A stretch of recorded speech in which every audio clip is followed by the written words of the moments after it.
오늘 우리 모두가 이미 알고 있는 것처럼 예수 그리스도께서 우리를 위해서 십자가에 달리셨다가 죽음의 모든 권세를 이기시고 부활하신 부활의 아침입니다. 부활절이 되면 우리는 부활에 대해 생각할 때 몇 가지 우리 마음속에 떠올리는 것들이 있습니다. 과연 예수께서는 정말 부활하셨나? 예수님께서 부활하셨다고 하는 역사적 증거는 어디 있는가? 라고 하는 질문들이 우리 마음속에 떠오르곤 합니다. 그리고 성경 속에서 또한 세계 기독교사 속에서 예수께서 부활하셨다고 하는 그 증거들을 우리가 찾기도 하고 또 설교가 되기도 하고 또 증거들을 통해서 우리의 어떤 믿음의 도움을 얻기도 합니다. 아마도 이러한 여러 가지 믿음에 대한 우리의 고군분투의 노력과 함께 또 어떤 분들에게는 이미 너무 익숙해져 버린 이 부활에 대한 그리고 부활주일에 대한 그 우리의 익숙한 습관적 모습 때문에 예수님의 부활의 의미, 주님께서 부활하셨다고 하는 그 의미는 전혀 마음속에 고려되지 않고 그냥 어제와 같은 주일로, 지난번과 같은 그런 주일로 예배 드리는 것, 그 이상의 의미가 없는 그러한 무관심한 모습도 우리들 가운데 있지 않을까 하는 조심스러운 생각을 해보게 되었습니다. 그런데 이 부활이라고 하는 것이 우리에게는 너무나 중요합니다. 텐핀 볼링을 치시다 보면 이 스트라이크를 치기 위해서 그 볼러들이 겨냥을 해야 되는, 타겟을 해야 되는 핀이 있습니다. 그 핀을 가리켜서 킹핀이라 이렇게 부르는데 보통 5번 핀이 킹핀이 되죠. 그래서 5번 핀을 맞추면서 나머지 핀들을 넘어뜨릴 수 있는 스트라이크의 기회를 얻게 됩니다. 신앙생활에 있어서 예수 그리스도의 부활은 바로 이 킹핀과도 같습니다.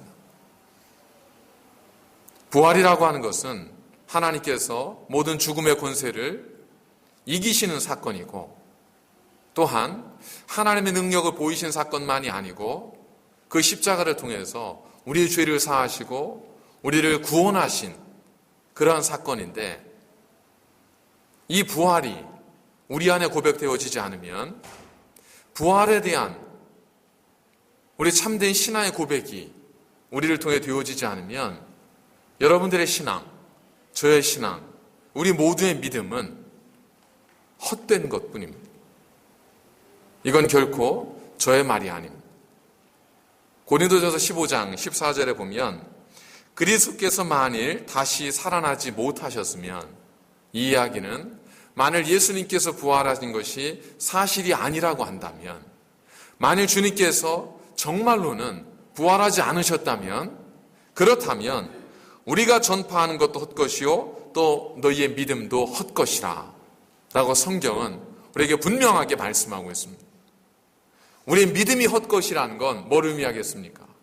오직 믿음으로 말미암아 우리가 구원에 이르게 되는데 그 구원을 받을 수 있는 구원에 이르게 되는 징표인 우리의 믿음이 헛된 것이라면 결국 우리에게 구원은 없다는 얘기입니다. 두 가지로 우리가 생각할 수 있겠죠. 우리 믿음이 헛됐기 때문에 구원이 없는 것일 수도 있고 예수 그리스도의 부활 자체가 없었는데 성경이 혹은 그를 따르던 사람들이 예수님의 부활을 조작해서 없는 사실을 있는 것처럼 만들어 놨기 때문에 이미 오래전부터 기독교의 진리는 사상누각과 같이 헛된 것일 수밖에 없다는 겁니다. 성경은 그 정도로 예수 그리스도의 부활에 대해서 우리의 믿음의 근간을 이루는 가장 중요한 교리와 진리로서 우리에게 주님의 부활을 말씀하고 있습니다. 그렇기 때문에 내가 부활 믿어주지. 잘은 모르겠지만 하도 그렇게 얘기하니까 그냥 한번 나도 그렇게 믿어보려고 해. 라고 하는 정도의 우리의 고백은 자칫하면 우리로부터 하나님의 영원한 구원의 삶과는 거리가 먼 우리의 삶 자체를 아무것도 아니게 만드는 그러한 헛된 믿음이 될 수 있다는 겁니다. 그래서 매년 찾아오는 부활주일이지만 부활은 그래서 중요합니다. 우리가 이 부활의 의미를 묵상하는 것이 그래서 중요합니다. 왜냐하면 저와 여러분의 믿음이 자칫하면 아무것도 아닌 헛된 것인, 누구도 구원하지 못할 거짓으로 점철된 그러한 것이 될 수도 있기 때문입니다. 그래서 예수께서 살아나셨다는 것은 그걸 위해서 반드시 그래야만 하는 것이 아니라 그 사실에서 출발해서 우리는 그것을 통해 구원에 이르는 믿음을 갖게 되는 거죠. 오늘은 저희들이 이 예수님의 부활에 대해서 조금 다른 시각에서 한번 부활을 생각해 보도록 하겠습니다. 2012년인가 16년에 상영된 부활이라고 하는 영화가 있습니다. 이 영화는 예수님의 부활을 조명했지만 그러나 사실 등장인물로서 예수님이 많이 나오지 않습니다. 그 말은 예수님이 주인공이 아니에요. 누가 주인공이냐면 빌라도의 휘하에 있는 호민관, 이제 일명 부하라고 하겠습니까? 한 장수, 그가 주인공입니다. 그의 눈으로 바라본 예수 그리스도의 부활, 그 부활을 영상으로 만든 영화가 바로 부활이라고 하는 영화입니다. 우리는 예수님이 부활하셨다라는 걸 가지고 출발하지만 이 호민관은 빌라도의 명을 받아서 예수를 죽인 사람이고 그의 시체를 동환당하지 않게 하기 위해서 그 무덤에 시체를 묻고 그리고 그 앞에 병사를 둔 사람이었습니다. 그리고 사흘 후에 시체가 사라졌다는 소식을 듣고 이 소식이 사람들에게 동요되지 않도록 빨리 그 근원을 찾고 시체를 유기한 제자들을 어떻게 해서든 자백을 받아내기 위해서 사방으로 뛰었던 그런 사람이었습니다. 그러던 그가 그 흔적을 찾기 위해 다니다가 뜻하지 않게 정말로 부활하신 예수님을 목격하게 되는 겁니다. 그러면서 이 호민관의 삶에 엄청난 동요가 생기기 시작합니다. 내가 보고 믿지 않을 상황, 내가 보고도 믿지 않는다면 이게 말이 안 되기 때문에 눈앞에 펼쳐진 부활하신 예수 그리스도를 보고 그를 죽였던, 그를 무덤에 가두었던, 그리고 그의 부활이 거짓이라는 것을 증명하기 위해 사방으로 뛰어다녔던 이 호민관이 그때부터 부활하신 예수를 통해서 그 삶에 예수님을 영접하는 이야기, 이게 부활이라고 영화의 줄거리입니다. 그러니까 이 영화는 우리가 보통 아는 예수 그리스도의 부활, 그분의 고통, 여기에 초점이 있는 것이 아니라 그 부활을 믿지 않았던 다른 한 사람의 시각에서 예수님의 부활을 본 겁니다. 저는 오늘 지금까지 우리가 보아오고 생각해왔던 이 예수님의 부활과는 조금 다른 측면에서 예수님의 부활을 좀 보았으면 하는 마음으로 오늘 말씀을 함께 나누고자 합니다. 우리의 입장에서 예수님의 부활은 그 증거를 찾아서 우리가 하나님을 믿는 사람이기 때문에 믿어야 하는, 그래서 정말 의심이 되기도 하고 또 의구심이 가기도 하지만 어떻게 해서든 믿어보기 위해 고군분투하는 그것이 부활에 대한 우리의 입장이었다면 이 부활을 바라보는 또 다른 한 분이 계시다는 겁니다. 그분이 누구냐면 바로 부활을 계획하시고 부활을 직접 부활의 엄청난 이벤트를 우리를 위해서 기획하시고 계획하시고 진행하시고 완성시키신 하나님이십니다. 우리가 부활의 아침으로 한번 돌아가 보도록 하겠습니다. 자, 부활의 아침에 마리아와 여인들, 제자들이 예수님이 묻혔다고 하는 빈 무덤, 그 무덤에 찾아왔습니다. 그 무덤에서 여인들과 제자들이 보고 싶어 했던 것, 그의 눈에 가장 들어왔던 건 뭐겠습니까? 예수님이 누우셨던 그 자리죠. 그들의 눈으로 본 부활의 아침 무덤은 예수님의 빈 자리일 겁니다. 믿어지지 않고 저게 어찌된 일인가, 어안이 벙벙한 바로 그 장면이 부활을 바라보는 그들의 시선이었다면 그 동일한 아침을 맞고 있던 하나님의 시선, 하나님의 눈에 비추어진 그 무덤의 광경은 어떤 것이었을까? 하나님은 어떤 것에 포커스를 맞추고 계셨을까? 예수님이 누우셨던 빈 자리일까요? 아닐 겁니다. 하나님의 시선은 결코 거기에 가 있지 않습니다. 왜냐하면 내가 한 일인데 뭘 그걸 눈을 뜨고 확인을 해요? 필요 없죠. 그렇다면 그 하나님의 시선은 누구에게로 갈까요? 그 자리에 예수님의 부활의 자리에 참여했던 여인들과 제자들, 그들의 표정과 그들의 미세한 변화와 그들의 입술의 말과 이것들이 하나님의 눈에 들어온 하나님의 눈에 비춰진 부활의 아침의 광경이었지 않겠습니까? 그런 의미에서 우리가 생각하던 부활과 하나님이 생각하시는, 하나님 느끼시던 부활은 좀 차이가 있습니다. 두 가지로 그 의미를 생각을 해보도록 하겠습니다. 첫 번째, 하나님께 있어서 예수 그리스도의 부활은 말이 안 되는 사건이었다는 겁니다. 우리와 별로 다르지 않습니다. 그러나 우리에게 있어서 예수님의 부활이 말이 안 된다는 건 뭘 의미하겠습니까? 죽은 자가 다시 살아났다는 것이 말이 안 된다는 거예요. 그렇기 때문에 예수 그리스도도 죽었다가 살아났다는 것이 말이 안 되는 거예요. 이 말이 안 되는 것 때문에 사람들은 거기에 대해서 의심을 가졌고, 부활했다고 이야기하는 사람들을 정신 나간 사람이라고 했고, 그리고 지금 우리들도 그 말이 안 되는 사건, 예수님이 죽으셨다가 살아나셨다고 하는 그 말이 안 되는 그 일을 한번 믿어보기 위해서 증거를 찾고 그에 대해서 고민을 하고 기도하는 것이지 않습니까? 이것이 우리가 부활을 생각하는 말이 안 되는 이유예요. 그러나 하나님의 입장에서 부활이 말이 안 되는 이유는 무엇일까? 결이 다릅니다. 세상에는 다른 사람들을 위해서 자신의 생명을 기꺼이 내어준 그런 위대한 살신성인의 삶을 보인 사람들이 많이 있습니다. 그들은 위인이라 불리기도 하고 성인이라 불리기도 하고 그들은 어쨌든 의인으로서 사람들의 기억 속에 남겨지게 되죠. 생각해 보십시오. 누군가는 내 목숨을 내어준다는 것, 내 삶을 바친다는 것, 이거 쉬운 일이겠습니까? 결코 아니죠. 그런데 만일 어떤 사람이 다른 누군가를 살리기 위해서 자기가 아니라 자기 아들을 죽였다면 과연 세상의 사람들은 그 모습을 어떻게 평가할까요? 과연 다른 이를 살리기 위해서 자기 아들을 죽인 저 아버지의 깊은 마음, 살신성인의 아름다운 모습이라고 이야기할 수 있는 사람이 얼마나 되겠습니까? 아마 대다수의 사람들은 아버지야 그런 목적이 있고 그런 뜻이 있지만 그걸 위해서 자기 아들을 죽이다니, 아무리 그 목적과 뜻이 숭고해도 그걸 위해 자기 아들을 어떻게 죽일 수 있어? 이건 말이 안 돼. 말이 안 되지 않습니까? 이기적인 아버지이죠.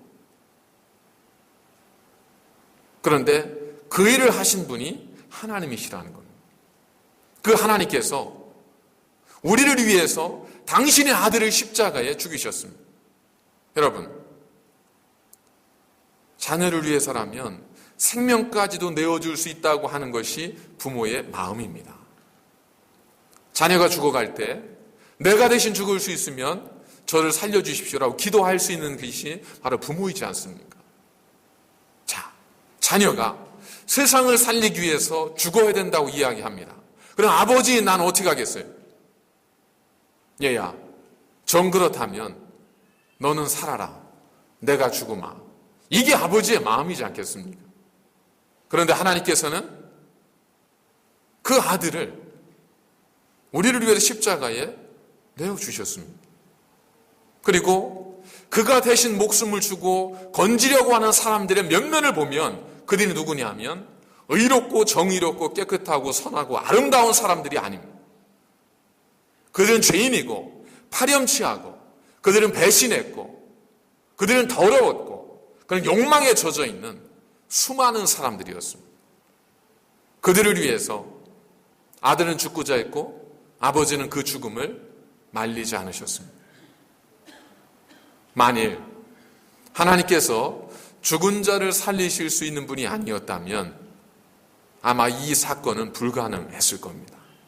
아마 그랬다면 그 아버지는 아들이 아니라 자기가 죽었을 겁니다. 그런 의미에서 예수 그리스도의 십자가와 그 부활은 하나님의 편에서도 말이 안 되는 사건입니다. 살릴 가치가 없는 사람들을 위해서 내 아들을 죽이다니 이건 말이 되지 않는 일입니다. 여러분, 우리는 부활을 믿어주는 것에 대해서 굉장한 선심 쓰는 마음을 가지고 있습니다. 그러나 하나님의 입장에서 부활은 정말 말도 안 되는 일을 우리를 위해서 이루신 사건이었습니다. 두 번째로, 부활은 하나님의 입장에서 너무나 충격적인 일이었습니다. 우리에게도 부활은 충격적이었고 제자들에게도 부활은 충격적이었습니다. 왜냐하면 죽은 자가 살아났다는 것을 믿어야 하는 이 상황이 제자들에게 어찌 쉬운 상황이었겠습니까? 그래서 예수님께서 제자들이 모인 곳에 찾아오셨을 때 제자들은 그 주님을 보고 유령이라고 까무라치고 놀랐습니다. 그 이전으로 가볼까요? 예수님께서 예루살렘 성에 입성하셨을 때 수많은 사람들은 우리를 구원할 메시아라고 하면서 예수님을 높였습니다. 그러다 불과 닷새 만에 그 예수님을 십자가에 못 박으라고 오히려 소리 질렀던 사람들이 유대인들이었습니다. 그들이 받았던 충격을 생각해 보십시오. 닷새 만에 자기가 메시아로 추앙했던 사람을 차라리 죽이라고 말할 수밖에 없을 만큼 충격적이었던 그 사람들의 마음을 한번 생각을 해 보십시오. 우리의 충격은 여기에 있습니다. 그리고 죽었던 사람이 살아났다는 것을 믿어야 한다는 거기에 우리의 충격이 있습니다. 그렇다면 하나님의 충격은, 부활에 대한 하나님의 충격은 무엇이었을까? 하나님의 충격은 예수 그리스도의 부활의 진위에 대한 어떤 것이 결코 아니었습니다. 하나님에게 있어서 예수 그리스도의 부활은 정해둔 수순이었었습니다. 그건 놀라운 일이 아니에요. 우리에게는 대단히 놀라운 일이지만 하나님에게 예수님께서 살아나셨다? 이건 놀라운 일이 아닙니다. 예를 들어서 지금 북한에 그 공연을 하기 위해서 우리 한국의 가수 이선희, 조용필, 레드벨벳 이런 가수들이 이제 북한을 지금 방문 중에 있지 않습니까? 그런데 제가 예수 그리스도의 부활을 축하하고 우리 사랑하는 새날교회 성도들에게 큰 기쁨, 부활의 기쁨을 안겨주기 위해서 그들을 섭외해서 이 부활절 오후에 그들이 우리 새날교회 무대에서 공연을 하게 되었습니다. 이렇게 이야기를 했는데 아무도 지금 콧방귀도 안 끼시잖아요. 근데 정말 3시가 됐더니 그분들이 딱 나타난 거예요. 그럼 여러분들에게는 뭐죠? 그 상황이 충격이죠. 왜요? 있을 수 없는 일이 벌어졌으니까. 자, 그렇다면 레드벨벳과 조용필과 이선희 씨가 제가 이야기한 대로 이 자리에 섰다면 그것이 저에게도 충격일까요? 저에게는 충격이 아니에요. 왜냐하면 저는 그분을 섭외했고 그분들을 초대했고 그분들이 올 것을 이미 알고 있었기 때문에 저에게 그분들이 왔다는 건 결코 충격이 아닙니다. 하나님의 입장에서는 이 세상이 떠들썩하게 소란스러운 것처럼 예수님이 살아나셨다는 것이 충격이 아니에요. 왜냐하면 그 모든 것들을 하나님께서 계획하시고 준비하시고 이루셨기 때문에 하나님께는 그게 전혀 충격이 아닙니다. 그런데 그것이 하나님께 충격적일 수 있다면 그 상황은 어떤 상황일까? 자, 제가 여기 조용필 씨, 이선희 씨, 레드벨벳이 있습니다. 소개를 해드렸습니다. 그러면 저는 당연히 어떤 기대를 했을까요? 제가 그렇게 소개를 해드리면 우리 교우들께서 소리를 지르면서 목사님 어떻게 그런 기특한 생각을 하셨어요? 정말 감사해요 하면서 막 환호를 지르고 소리를 지르고 정말 기뻐하고 즐거워하고 그걸 제가 상상했을 거 아니에요, 그죠? 여기 조용필 씨가 있습니다 했더니 지금 표정처럼 그런 눈으로 쳐다보고 계시고, 여기 레드벨벳이 있습니다 그랬더니 걔들이 여기 왜 왔냐는들이 쳐다보고, 공연을 막 하는데 마치 시끄러운 소음 듣는 것처럼 그냥 귀를 막고 쟤들을 들어줘야 되나 말아야 되나 고민하고 있는 표정을 제가 본다면 저에게는 그 장면이 엄청난 충격일 겁니다. 제 기대와 예상과 전혀 다르기 때문에 하나님의 마음으로 돌아가 보도록 하겠습니다. 하나님께서는 선지서를 통해서 이 땅에 우리를 구원할 메시아를 보내시겠다고 이미 선지서를 통해 예언하셨습니다. 그리고 그 메시아이신 예수 그리스도를 통해서 그가 십자가 달리시기 전 3번씩이나 내가 십자가 죽을 것이고 부활할 것이다 하고 분명히 말씀하셨습니다. 그 이야기를 들었던 제자들이 그 자리에 있었고 그들은 그 이야기를 누구보다 정확하게 들었던 사람들이었습니다. 주님이 그 말씀을 하실 때 다른 사람 몰라도 나만큼은 주님을 배신하지 않겠습니다 외쳤던 사람들이 그들이었습니다. 그런데 정작 그 순간이 왔습니다. 예수님께 십자가에 달려 돌아가시는 순간이 오자 주님을 외쳤던 수많은 사람들은 주님을 다 떠나갑니다. 그 중에 그 사실을 3번씩이나 분명하게 확인시켜줬던 제자들조차 주님의 곁을 다 떠납니다. 주님께서 사흘 만에 부활하셨습니다. 제자들 앞에 나타나셨습니다.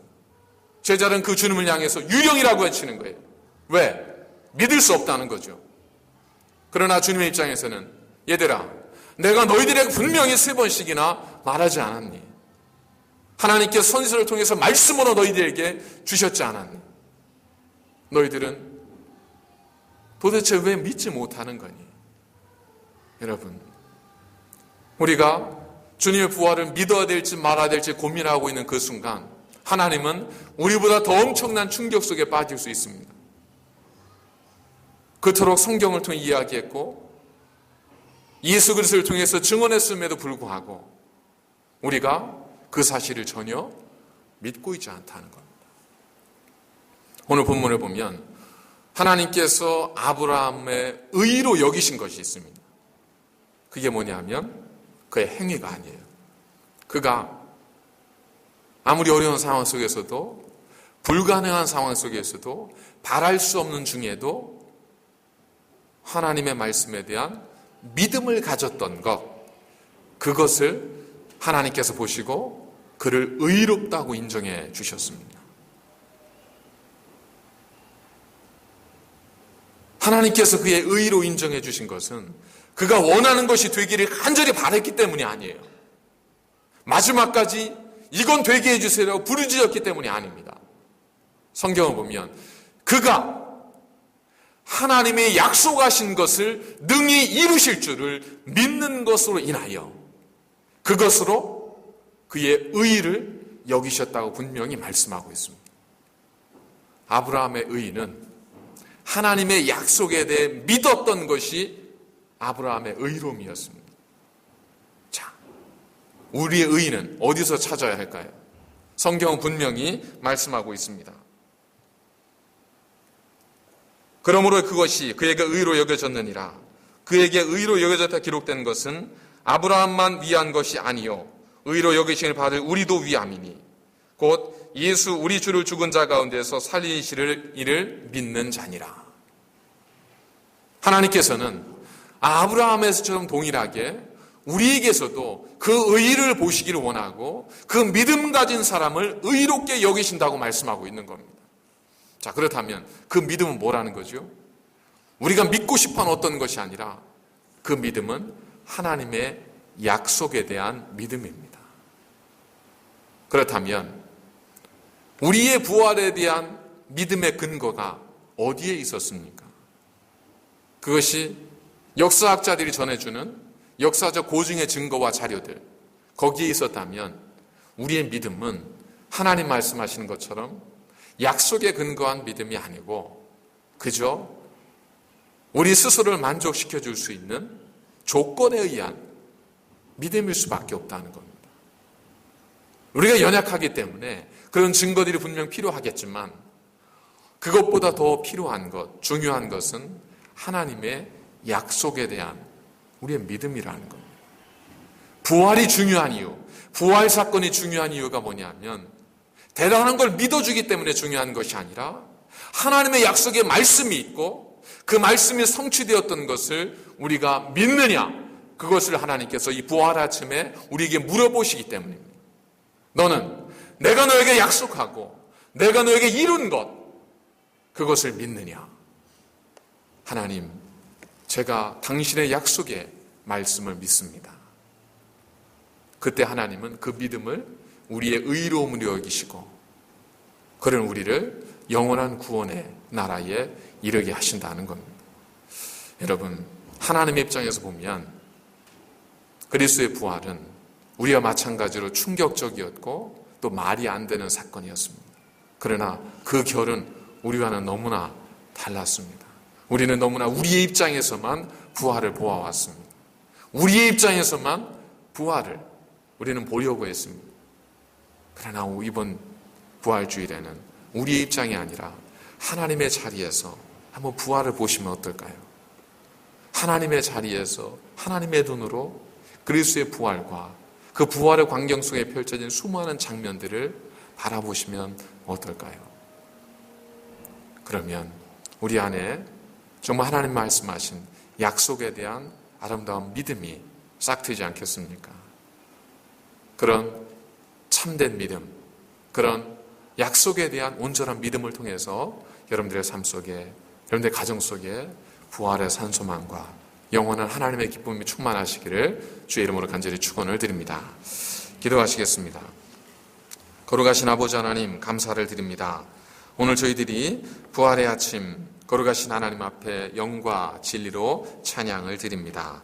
하나님, 우리의 생각, 우리의 뜻만이 아니라 하나님의 뜻을 통하여 우리가 부활을 바라보고 하나님의 약속을 통하여 부활을 소망하는 거룩한 저희들의 삶이 될 수 있도록, 참된 믿음의 소유자가 될 수 있도록 저희들에게 지혜와 은총을 허락하여 주시옵소서. 예수님의 이름으로 감사드리며 기도드립니다. 아멘.